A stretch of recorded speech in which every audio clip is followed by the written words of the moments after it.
Ассаламу алейкум, баршаңызға қайырлы күн. 11-де 15 бір этажды үйге проект сызуға тапсырыс қабылдап едім. Көріп, бағалап, тамашалап жіберіңіздер. Өз ойларыңызды комментарияға жазып отырыңыздар. Проект ескі үлгіде сызылған, холлы жоқ, осындай коридормен. Кіреберіс прихожая, кіре салысымен оңға қарай кішкентай ғана кетік бар, сол жерден санузелге есік болады, қонақтарға арналған. Тіке коридорға өтеміз. Коридорда мына тапсырыс беруші есік қой деп айтты негізі.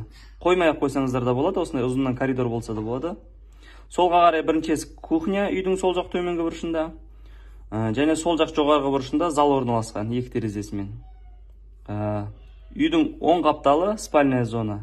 3 спальный болады, өздерінің ванна санузелмен, және кішігірім несімен, гардеробменен. Үй жалпы қызыл кірпіштен соғылады, күйген кірпіштен. Сыртқы қабырғалары және ортадағы мына осы қабырға 1,5 кірпіш болады. Қалғандары 1 кірпіш болады 25 сантиметрден. Балка осылайынан жатады.